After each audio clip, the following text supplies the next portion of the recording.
How to vector warp a shape in Affinity Photo. You need Designer as well. Affinity Photo has no vector warp feature. However, you can use Designer to warp this design. You can also, of course, use the live filter layers, and I'm going to use that later. So go to File and down here, Edit in Designer. Now you need Designer. If you haven't got that, this will not work. Also, you'll need version 2. Edit in Designer. And you can see then you've got exactly the same as before. But what you've now got, if you go down here to Layers, you've got this option just down the bottom. And you can simply click here and you can see all the various warp features. And I'm going to go with Arc Vertical. Once you've got that, you can see the warp. Also, if you select here the Node tool, that's the key thing, Node tool, and you've got this, warp as well as value. And you can modify this value. You can also modify the warp as well, simply going here and then tweaking the point there and just dragging around to warp the design in a vector way. But that's not the end of the story. What you can now do once you've got this, and you can see it's a warp group, that's the key thing to select, not the rectangles. What you can do, again, File and Edit in Photo. And you're back in Photo. You'll notice that if you select the warp group here in Photo, there's no warp over here. But if you go over here to the Node tool, simply select that. There's the Node tool.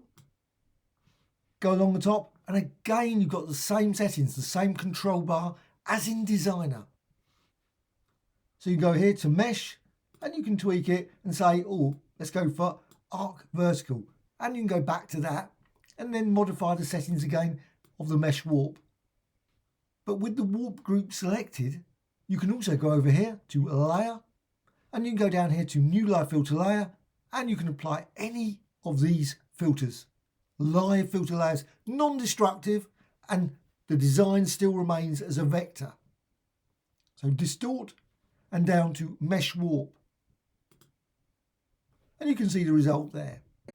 You've now got two groups of these rectangles. You've got this warp group, that was the one created in Designer, and you've got this mesh warp, which is the live filter effect. Select it, and then you can modify this. So you can just tweak the design, just change that, move it around, reposition it. Please check out my videos on how to use the mesh warp in Photo. You can also at any point simply go back to the warp group, select that, make certain you've got the Node tool selected, and then you go up here and you can change the various warps. So I'm going to go with Arc Vertical again, and let's put it back to Arc Vertical. You can then modify the value, and you can see the design changes. But at any point, you can also change the shape. You can select any of the shapes in the Layers panel. Select one of them, then go over here and you can use the Move tool, or you can use the Node tool.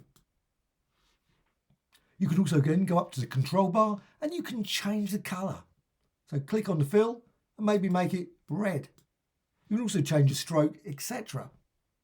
But also you can resize it and you also reposition it. So as you do that, you see what happens. It follows the shape of that warp to create some quite interesting designs. And of course you can go and select a different one. So let's select that one. Again, change the colour. Let's just go for yellow. Again, with the Node tool selected, I can then drag this up. And as you do that, again, it follows that warp. And you can resize it. You can also rotate it. And you can see as you do that, again, it follows the warp. Hope you found this tutorial of interest. Any questions about the mesh warp, as well as the warp group and the shapes, please let me know in the comments below. Thank you much.